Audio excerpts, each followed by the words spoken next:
Hello everyone, welcome back to my channel. I was just thinking the other day I haven't not done a movie review in a while. So I thought, well, now since it's more sports based, that's why. But I thought what better way than to talk about the new Creed movie, Creed 3, which comes out in the theaters tomorrow is Friday, and I just saw the Thursday night screening of it, and maybe some of you have.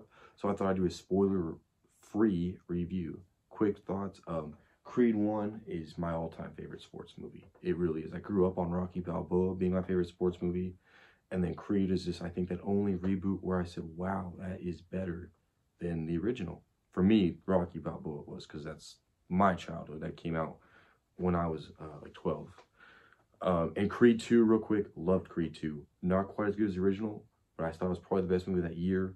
Great follow-up, probably in my top 5. If I was ever to do a top 10 favorite sports movies, it would be in there for sure. I would probably put it in the top 5. I don't know. I haven't thought about that too in depth, but great movie.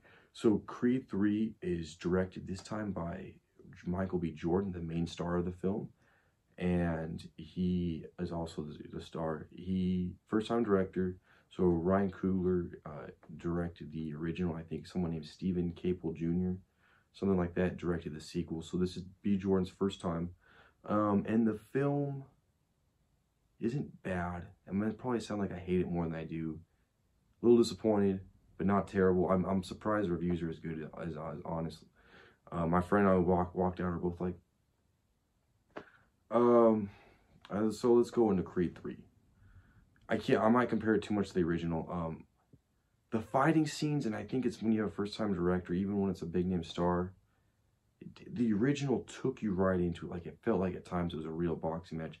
The sequel was a little more Hollywoodized, and the original was too, but at times, but it still really worked. At this time, it was just kind of, some of the fight scenes felt off, but I was still into it.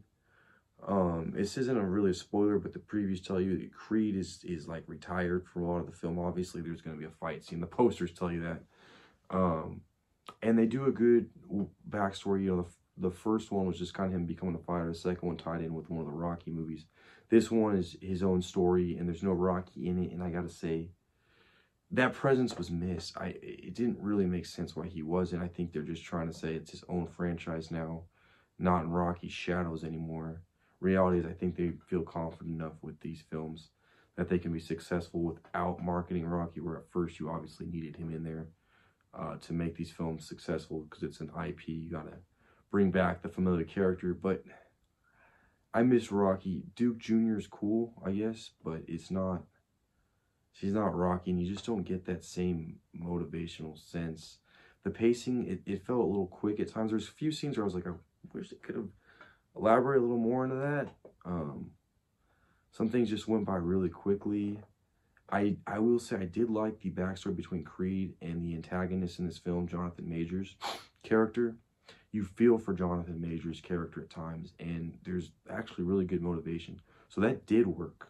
That worked well, and this is, I think, the first time they've had an actual actor play the guy he's going to fight as the main antagonist. I know Conlon and then even Drago's kid were both fighters in real life that they kind of converted, and they did a good job.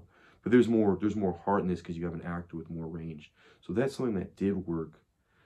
And almost like Ant-Man 3, also the villain in that, and that's out in theaters right now, where he did, even though he did a good job, he had a good villain with a good backstory, it just didn't quite do enough for the film.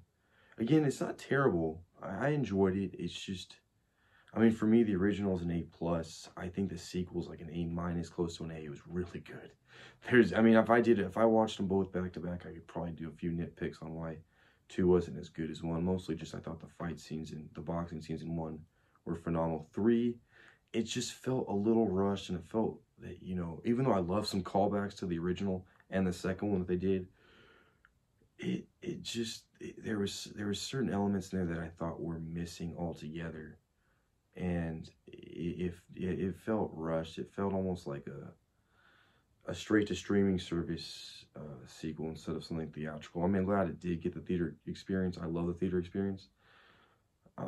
And yeah, I don't know. I feel like I'm hating on Creed 3. I give it like a B-. It was fine. It was enjoyable. It just wasn't as good as the first one. You have the first 2 that were really good.